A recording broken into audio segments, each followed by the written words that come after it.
Dahil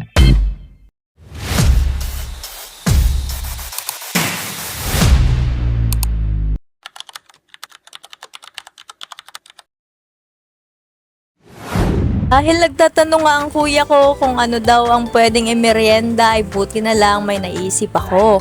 At meron kaming lumang tasty dito at imbis na palamanan nito, bakit hindi natin gawing special? Obvious naman guys na nakalagay na sa unang intro natin na ang gagawin natin for today's video ay tuna pie.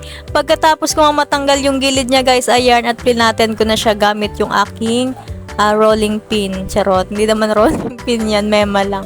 Ayan na nga guys, at binuhos ko ang aking lakas para talaga ma-flat shot. Parang ako, charot.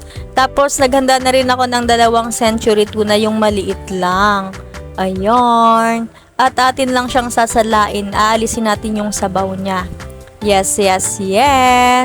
Ayun na nga guys, at binuksan ko na din yung pangalawa nating century tuna kasi nga 2 yung ating gagamitin.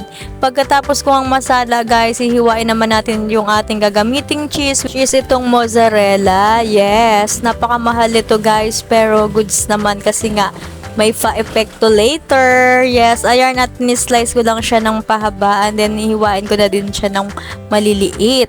Nakadepende sa inyo guys kung gaano kalaki kaliit ang pag-slice ng inyong mozzarella cheese. Yes. After ko nga guys mahiwa lahat, inilagay ko na siya sa ating tuna at nag-add na rin ako ng salt and pepper to taste. Nag-crack na nga ako guys ng egg. Yes. Bali 2 eggs yung ating gagamitin. Dito natin ididip mamaya yung ating bread. Yes. Ayun, at minix ko lang, tapos nag-add lang din ako ng pepper and also yung ating salt. Yes.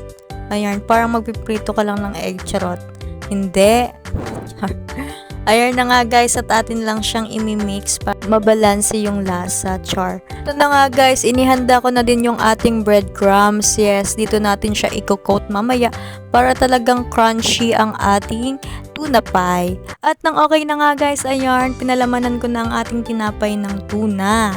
Ayun, bali yung tinidor yung ating gagamitin para malak ito. Yes, para hindi magsilabasan yung palaman niya. Ayun. Pero hindi siya perfect guys yung pagkagawa ko kasi parang marupok nga yung ating bread. Charot, parang ako. Charot. Ayan na nga guys, sinahandahan ko lang siya. Ayan. Same process lang guys hanggang matapos mapalamanan lahat ng ating tinapay. Bale, 14 pieces yan guys, pero nakulangan ako. Nag-add na lang ako dyan ng mga 2 to 3 breads pa ata. Breads, yes. Ayun, ganun lang din. Ayun yung panglak natin, diba? Nakaka-enjoy kaya siya gawin guys. Try nyo na dali. Ayun na nga guys, ang ating kahuli-hulihang tuna pie. Ayun. Diba? O diba guys, napakadali lang. Bali, ito na pala lahat guys ang ating nagawa. After nga nun guys, ayan, dinip ko lang siya dito sa ating egg na binati kanina, tapos atin siyang i-cook dito sa breadcrumbs. Same process lang din hanggang matapos natin yan. Yes. Bali, 2 eggs nga yung ginamit ko. Diba pinakita ko sa inyo kanina. Ayun, nakaka-enjoy talaga siya gawin guys. So, ayan na nga guys, sakto lang yung ating egg. Yes. Ito na yung pinaka-pang last natin. Ayan. As usual, ayan, flex ulit natin yung ating nagawa na. At pagkatapos nga guys ay nagpainit na ako ng kawali at nang mainit na isinalang ko na yung ating bread. Yes, ayan na guys. Yes. Nakaka-enjoy talaga siya gawin guys. At nang okay na nga guys, ito na atin na siyang baligtarin. At maya-maya nga guys ay atin nang hahanguin dahil nagugutom na rin daw yung kuya ko at yung aking bebe. Charot. Ayan na nga guys, at akin na siyang inahon sa kahirapan. Charot. Diba? Napaka-charap. Charot. Hindi ko siya ganong pinaka-toast guys kasi ayoko nang medyo sunog. So, goods na yan. Ayan. Diba? Bali si Jowa pala guys ang aking taga-video. Sensya na at medyo pasmado ata. Charot. Ayan na nga guys, isinalang ko na yung panghuli natin. Tapos eto na siya, diba? Ayan na. So, this is it guys. Huhusgahan na natin kung perfect. Charot, perfect. Inamoy-amoy pa nga. Ito na. 1, 2, 3. Oh, shala. Wow. See? Lakas makasosyal. Kahit ngayon guys, ako ay naglalaway pa rin. Kulang na kulang.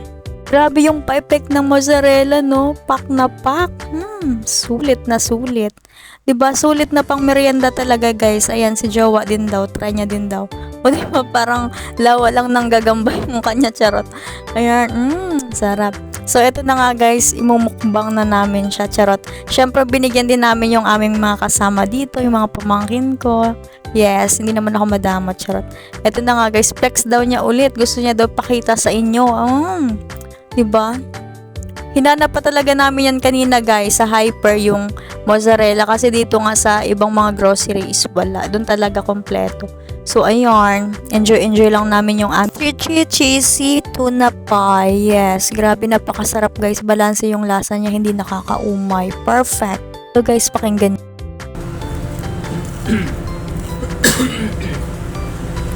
Ano pa?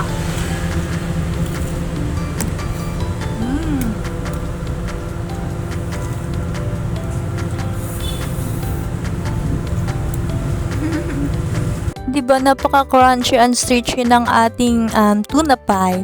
Enjoy namin ni Jowa. Ayun. At uminom lang din kami ng mismo Royal. Royal, baka naman. Charot. Ayun, sweet yarn. Subo pa. Charot. Charap talaga, guys. Hanggang ngayon, ako nabuvoice over. Talagang natatakam ako ulit. Hindi ko talaga makalimutan yung lasa niya. Ang sarap-sarap, guys. Try nyo na, dali. Bili lang kayo ng mozzarella cheese, tuna, breadcrumbs, eggs. Yun lang, diba? Easy peasy. Napakadali. Yes, magugustuhan ng mga kids yan. Nagulat nga ako yung pamangkin ko nagustuhan niya. Tapos napawaw pa siya. Wow, tita. See? Diba? Perfect din pambaon yan kapag balik eskwela na. Yes. Gawa na rin kayo, dali.